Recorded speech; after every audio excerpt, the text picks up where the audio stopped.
হঠাৎ যদি শুনতে পাই সেই প্রিয় মানুষটি দুনিয়া থেকে বিদায় নিয়েছে, আমাকে ছেড়ে চলে গিয়েছে, তখন হাজার সাধনা করেও তার সঙ্গে আর একটা সেকেন্ডও কথা বলতে পারবো না, হারিয়ে যাবো আমাদের জীবন থেকে। বলতে পারবো না যে বন্ধু আমাকে ক্ষমা করে দিও, বলতে পারবো না দোস্ত তুমি ভুল বুঝো না, মাফ করে দিও।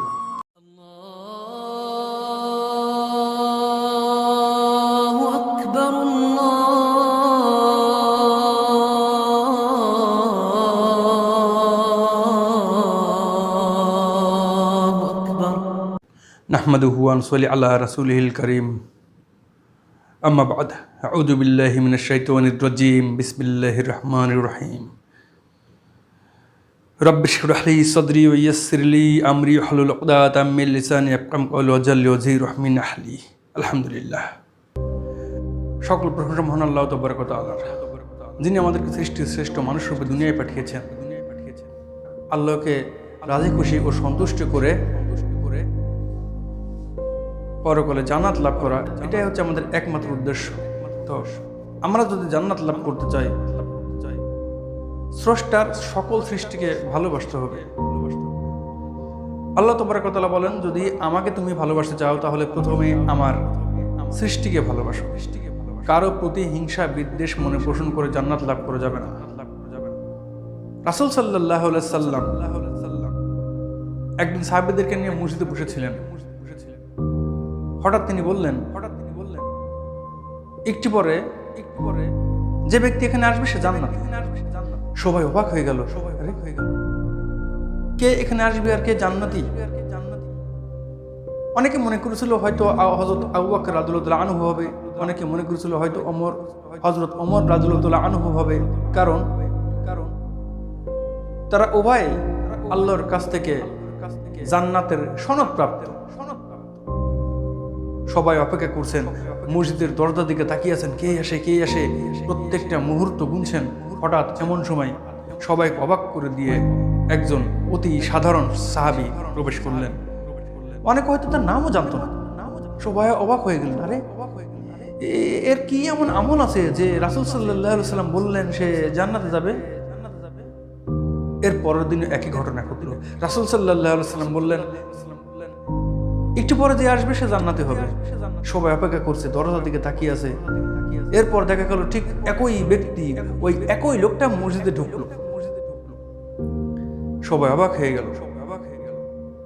এরপর তৃতীয় দিন রাসূল সাল্লাল্লাহু আলাইহি সাল্লাম সমস্ত সাহাবীদের নিয়ে বসে আছেন। হঠাৎ তিনি বললেন, তোমরা অপেক্ষা করো, দেখো এরপর যিনি আসবেন তিনি একজন জান্নাতি মানুষ। সবাই অপেক্ষা করছে, এমন সময় সেই লোকটাই ঢুকলো যে পরপর আগের 2 দিনও একই সময় এসেছিল। সবাই অবাক হয়ে গেল, আরে এই ব্যক্তি রাসূল সাল্লাল্লাহু আলাইহি ওয়াসাল্লাম এই ব্যক্তিকে জান্নাতি বলছেন, এর কি আমল থাকতে পারে? সবাই মনে মনে করলেন যে এই ব্যক্তিকে পর্যবেক্ষণ করতে হবে, এ কি আমল করে যে আমলের ফলে রাসূল সাল্লাল্লাহু আলাইহি ওয়াসাল্লাম বলেছেন সে জান্নাতি হবে। হযরত আব্দুল্লাহ ইবনে আমর আল আস রাদিয়াল্লাহু আনহু চিন্তা করলেন যে তাকে গভীরভাবে পর্যবেক্ষণ করতে হবে। তিনি সেই সাধারণ সাহাবীটির কাছে গিয়ে বললেন, দেখো আমার বাড়িতে আমার পরিবারের সঙ্গে একটু মনোমালিন্য হয়েছে, আমার বাবার সঙ্গে একটু রাগারাগি হয়েছে, তুমি কি আমাকে তোমার বাড়িতে একটু আশ্রয় দেবে? আমাকে 2-3টা দিন রাখতে পারো? সে রাজি হয়ে গেল।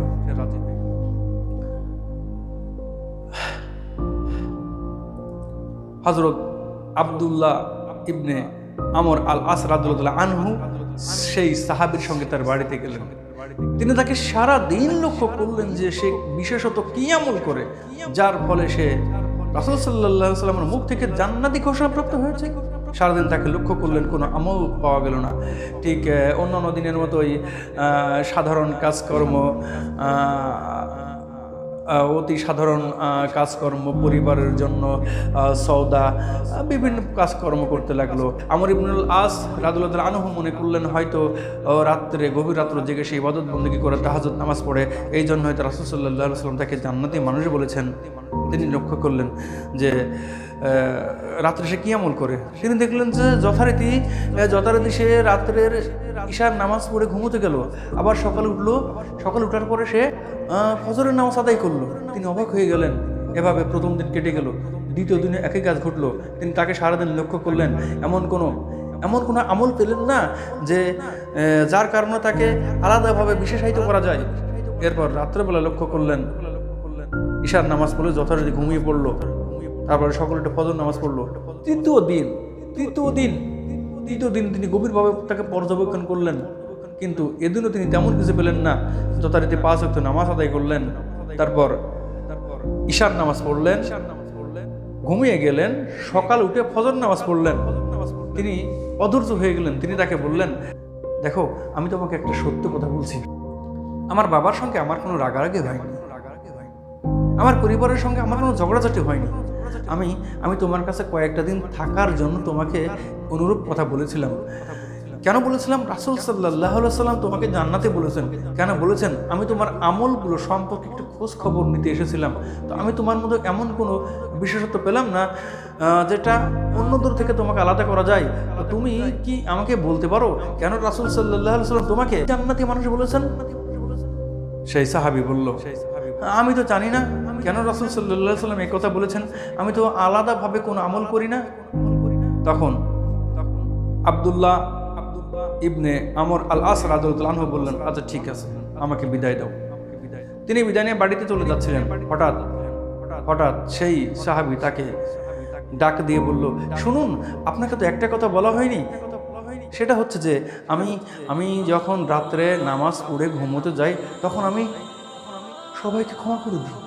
যদি আমার সারা দিনের মধ্যে কারোর সঙ্গে সামান্য মনোমালিন্য হয়, আমি তাকে ক্ষমা করে দিই।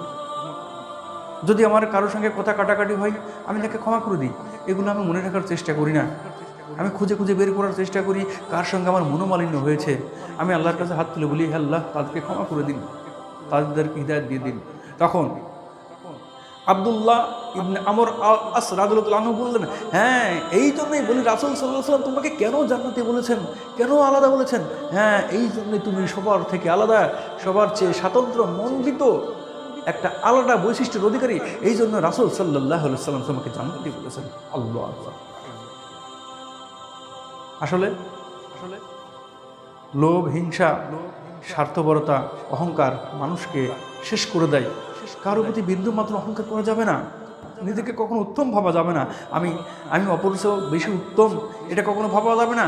আমি ধনে জ্ঞানে অনেক বড়, আমি উচ্চ বংশের মানুষ, এটা কখনো ভাবা যাবে না। সবসময় ভাবতে হবে যে আমি সবচেয়ে নিকৃষ্ট ব্যক্তি, আমি আল্লাহর জমিনে সবচেয়ে গুনাহগার ব্যক্তি।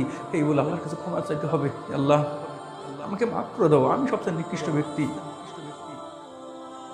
হযরত আহমদ কবির রিফাই কালের একজন শ্রেষ্ঠ বুজুর্গ ছিলেন, একজন আল্লাহর ওলি ছিলেন। তিনি একদিন কোথাও যাচ্ছিলেন, যেতে যেতে তিনি একটা জমির মধ্যে নেমে গেলেন। জমির আইল ধরে তিনি যাচ্ছিলেন। ইতিপূর্বে বৃষ্টি হয়ে সেই জমির আইলের দুপাশের জমিটা বন্যায় প্লাবিত হয়েছে, সেখানে অনেক কর্দমাক্ত অবস্থা। কিন্তু তিনি আইল ধরে যাচ্ছিলেন, আইলটা তখনও যাতায়াতের মতো ছিল। হঠাৎ তিনি দেখতে পেলেন তার বিপরীত দিক থেকে একটা কুকুর আসতেছে। কুকুরটা তার সামনে এসে থমকে দাঁড়ালো। আহমেদ কবির রিফাই চিন্তা করলেন, কুকুরটা কেন সরে যাচ্ছে না? আমি তো আইল দিয়ে যাচ্ছি, কুকুরটাকে এটা দেখতে পাচ্ছে না। তিনি চিন্তা করলেন, আমি যদি এই জমির আইল থেকে নেমে কুকুরটাকে পথ ছেড়ে দিই, তাহলে আমাকে তো জমির মধ্যে যে কর্দমাক্ত পানি, সেই পানির মধ্য দিয়ে যেতে হবে। আর সেই কর্দমাক্ত পানির মধ্য দিয়ে গেলে আমার কাপড়ে কাদা লেগে কাপড় নোংরা হয়ে যাবে। তিনি এতটুকু চিন্তা করে সামনে দণ্ডায়মান কুকুরকে বললেন, দেখো, তুমি নিচে নেমে যাও, আমাকে যাওয়ার রাস্তা তৈরি করে দাও। কেননা তুমি তো মুখাল্লাফ নও, তুমি তো গায়রে মুখাল্লাফ, কিন্তু আমি মুখাল্লাফ। আমাকে পবিত্রতা অর্জন করতে হয়, আমাকে নামাজ কালাম পড়তে হয়, আমাকে পবিত্র থাকতে হয়। এখন যদি আমি জমির মধ্যে নেমে যাই, তোমাকে পথ ছেড়ে দিই, তাহলে আমার কাপড় তো অপবিত্র হয়ে যাবে, কাপড়ে নোংরা লেগে যাবে, আমার কাপড়টাকে আবার পরিষ্কার করতে হবে। তুমি যদি আমাকে পথ ছেড়ে দিতে।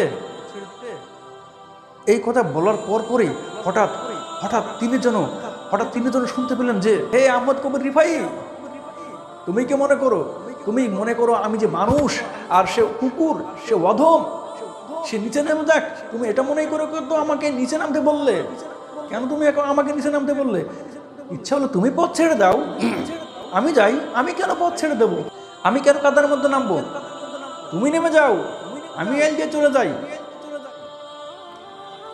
তিনি তখন কুকুরের দিকে লক্ষ্য করে বললেন, দেখো, তোমাকে তো পবিত্র থাকতে হয় না, কিন্তু আমাকে যে পবিত্র থাকতে হয়।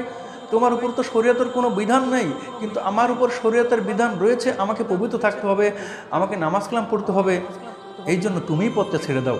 তখন তিনি আবার লক্ষ্য করলেন কুকুরের মুখের দিকে, যে তার দিকে এক দৃশ্যে তাকিয়ে আছে, এবং তার কাছে মনে হলো যে কুকুর যেন তাকে বলছে, হে আহমেদ কবির রিফাই, তুমি তো বলছো যে নিচে নেমে গেলে কাপড় অপবিত্র হয়ে যাবে, কাপড় অপবিত্র করার জন্য তুমি নিচে নামতে চাচ্ছ না।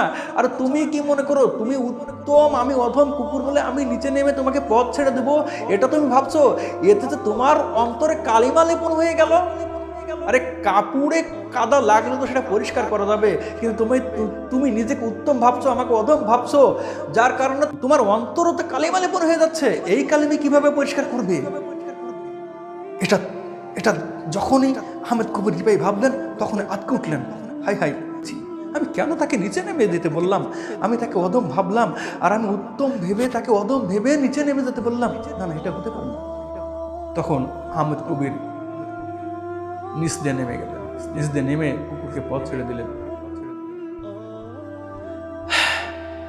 এরপর তিনি আল্লাহ তাবারকার তরফ থেকে যে বার্তা পেলেন, সেটা হচ্ছে, হে আহমেদ কবির রিফাই, আজ তোমাকে আমি এমন ইলম দান করেছি যেটা তোমার অন্যান্য ইলমের তুলনায় অনেক উচ্চ। তোমার অন্যান্য ইলম এই ইলমের কাছে অতি নগণ্য। আর সেটা হচ্ছে তুমি অনুধাবন করতে পেরেছো যে কোনো সৃষ্টিকেই অধম মনে করা যাবে না, কোনো সৃষ্টিকেই তুচ্ছ মনে করা যাবে না। নিজেকে তুচ্ছ ভাবতে হবে, নিজেকে ভাবতে হবে আমি পৃথিবীর সবচেয়ে নিকৃষ্টতম ব্যক্তি। আসলে অহংকার, লোভ, লালসা মানুষকে শ্রেষ্ঠ করে দেয়, আমাকে ধ্বংস করে দেয়, মানুষকে ধ্বংসের চূড়ান্ত পর্যায়ে নামিয়ে দেয়। পৃথিবীর সর্বপ্রথম অহংকারী যিনি ছিলেন, তিনি আসমান জমিনের এমন কোনো জায়গা নেই যেখানে ইবাদত করতে বাদ রাখেননি। পৃথিবীর সর্বশ্রেষ্ঠ আমলে যিনি ছিলেন, তিনি হয়ে গেলেন পৃথিবীর প্রথম অহংকারী। অথচ তিনি কতই না আল্লাহর প্রিয় ছিলেন। এক আসমানে তার এক একটা নাম ছিল, কোথাও আজাজিল, কোথাও তৌকি, কোথাও খদেম, কিন্তু অহংকার করার কারণে সে আস্থা করে নিক্ষেপ করত। আল্লাহ তাবারকাতুল্লাহ হযরত আদম আলাইহিস সালামকে মাটি দ্বারা তৈরি করলেন, এরপর সকলকে বললেন সিজদা করো।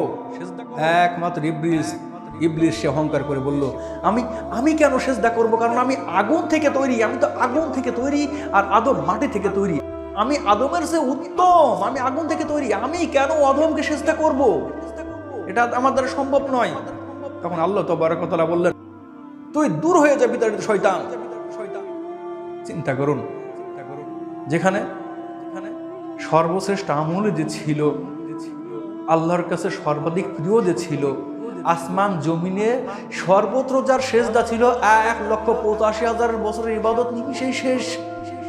সুতরাং কারোর সঙ্গে অহংকার করা যাবে না, কারোর সঙ্গে দুর্ব্যবহার করা যাবে না, সবার কাছে ক্ষমা চেয়ে নিতে হবে। হয়তো আমাদের কারোর সঙ্গে সামান্য মনোমালিন্য হয়েছে, ভুল বুঝাবুঝি হয়েছে, এই জন্য তার সঙ্গে কথা বলি না, তার সঙ্গে দেখা করি না, তার খোঁজ খবর নিই না।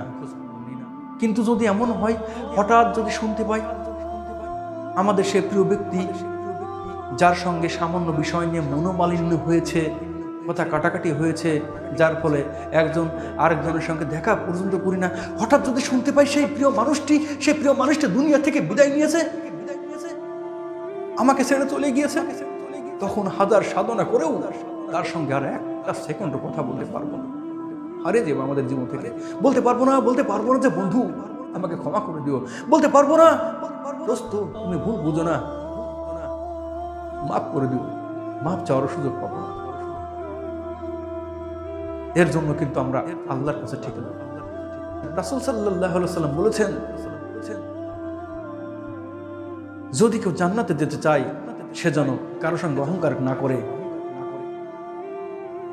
কারো বিরুদ্ধে খারাপ ধারণা পোষণ না করে, সে যেন সবাইকে ভালোবাসতে শিখে। তিনি আরো বলেছেন যে মানুষকে সালাম দাও, ভালোবাসে খানা খাও, তুমি জান্নাতে চলে যাবে। আল্লাহ তাবারক ওয়া তাআলা বলেন, হে বান্দা, তুমি যদি আমাকে ভালোবাসতে চাও, আমার সৃষ্টিকে ভালোবাসো। পৃথিবীতে যে অন্যর দোষ ত্রুটি লুকাবে, আল্লাহ আখিরাতে তার দোষ ত্রুটি লুকাবেন। পৃথিবীতে যে মানুষকে ভালোবাসবে, আল্লাহ তাকে আখিরাতে ভালোবাসবেন। পৃথিবীতে যে মানুষকে সম্মান করবে, আল্লাহ তাবারক ওয়া তাআলা তাকে আখিরাতে সম্মান করে জান্নাতের হুকুম মাকাম দান করবেন। আর আমাদের লক্ষ্য উদ্দেশ্য তো একটাই, সেটা হচ্ছে জান্নাত লাভ করা। আমরা কি সেটা লাভ করতে চাই না? সুতরাং নিচে গিয়ে উঁচু নয়, নিজেকে নিচু ভাবতে শিখি।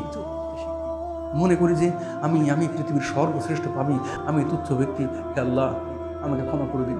এই রমজানের উছিলায় আমাকে ক্ষমা করে দিন। এই রমজানের উছিলায় আমাদের দিলটাকে পরিষ্কার করে দিন। এই রমজানের উছিলায় আমাদের মধ্যে এমন হিকমত, এমন ইলম, এমন মহানুভবতা দান করুন যেন আমরা সমস্ত উম্মতের সঙ্গে ভালো সম্পর্ক রাখতে পারি, কাউকে ভুলে না যাই, সবার জন্য মঙ্গল কামনা করতে পারি। তাহলে আল্লাহ আমাদের জন্য জান্নাতে সর্বশ্রেষ্ঠ উঁচু মাকাম জান্নাতুল ফেরদৌস দান করবেন। আল্লাহ আমাদেরকে সেই তৌফিক দান করুন। আমিন। ওয়া আখিরু দাওয়ানা আনিল হামদুলিল্লাহি রাব্বিল আলামিন।